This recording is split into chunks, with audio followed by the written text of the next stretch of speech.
Halo, Assalamualaikum warahmatullahi wabarakatuh. Perkenalkan, nama saya Muhammad Faisal Turwaji dengan NIM 230464142. Kali ini saya akan mempresentasikan bahan materi saya yang berjudul Zaman Kerajaan Hindu-Buddha.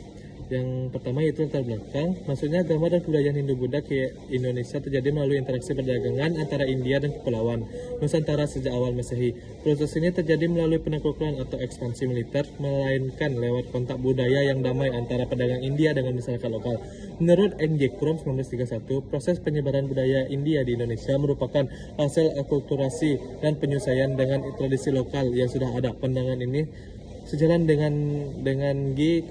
Codes 1968 yang menyatakan bahwa penyebaran budaya India di Asia Tenggara merupakan bentuk indianisasi, yaitu adopsi dan adaptasi unsur-unsur kebudayaan India oleh masyarakat setempat tanpa kehilangan identitas lokalnya. Codes menulis, Indianization is not a colonialism by conquest but adoption and adaptation of India culture by Southeast Asian people. Dengan demikian, pengaruh India di Indonesia berlangsung secara damai dan selektif. Yang B, masuknya teori masuknya pengaruh Hindu-Buddha. Terdapat beberapa teori yang menjelaskan bagaimana pengaruh Hindu-Buddha masuk ke Indonesia. Teori Brahmana yang dikemukakan oleh Van der 1955 dan N.J. Krom menjelaskan bahwa penyebaran budaya India dilakukan oleh kaum Brahmana yang diundang oleh penguasa lokal untuk memimpin upacara keagamaan. Sementara itu, teori ksatria yang diajukan oleh Cecebert menyebut bahwa para bangsawan atau prajurit India ksatria datang ke Nusantara untuk melakukan dan kemudian mendirikan kerajaan. Teori Waisak yang dikemukakan oleh F. D. Bose berpendapat bahwa para pedagang kaum Waisak berperan penting dalam membawa pengaruh budaya dan agama Hindu-Buddha ke Indonesia melalui jalur perdagangan.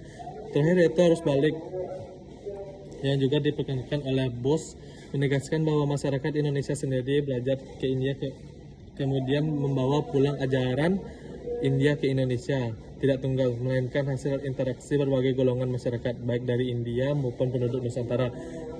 Yang ketiga yaitu kerajaan-kerajaan Hindu-Buddha di Indonesia. Perkembangan agama dan kebudayaan Hindu-Buddha di Indonesia tercermin dalam munculnya sejumlah kerajaan besar. Kerajaan Kutai di Kalimantan, abad ke-4 Masehi,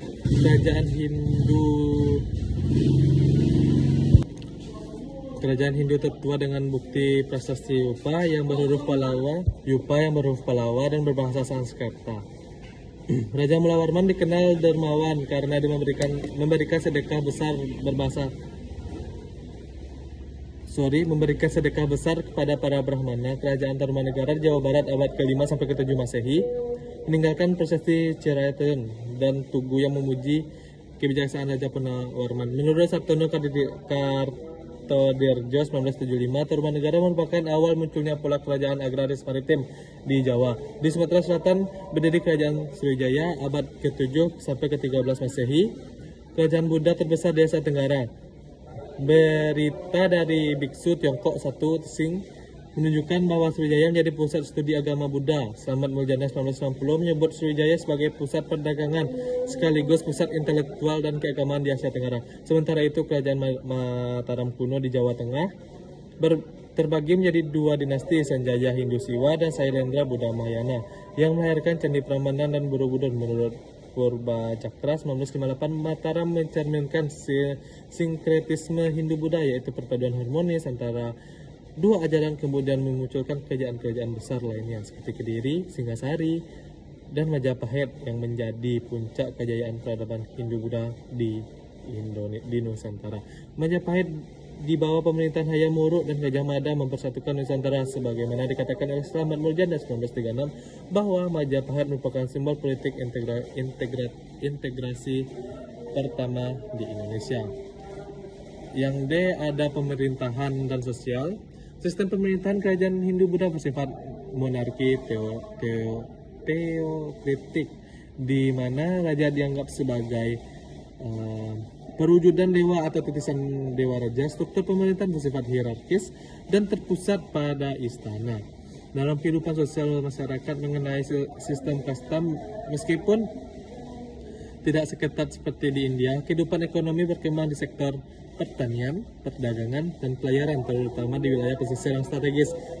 Bidang budaya juga berkembang pesat ditandai dengan munculnya karya seni, sastra, dan arsitektur. Bercorak Indo-Buddha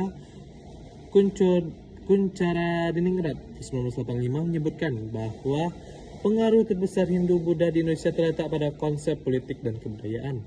Bukan hanya dalam aspek keagamaan, menurutnya masyarakat di Indonesia tidak meniru cara utuh, melainkan melakukan asimilasi dan reinterpretasi nilai-nilai India ke dalam budaya lokal.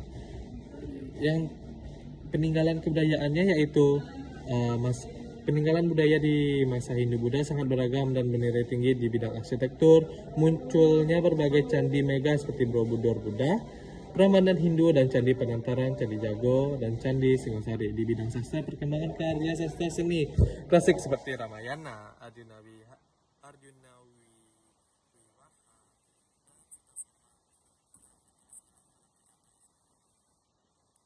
ditemukan berbagai prasasti seperti Yupa, Tugu, dan Kudukan Bukit yang berfungsi sebagai sumber sejarah penting. Sejarah rupa dan ukiran batu yang menghiasi candi juga menunjukkan tingginya cita rasa estetika masyarakat pada masa itu. Peninggalan-peninggalan tersebut menjadi bukti kemajuan intelektual, spiritual, dan artistik yang dicapai oleh kerajaan Hindu-Buddha. Baik, yang terakhir yaitu kesimpulan, kehadiran kerajaan-kerajaan Hindu-Buddha di Indonesia menandai fase penting dalam sejarah peradaban Nusantara.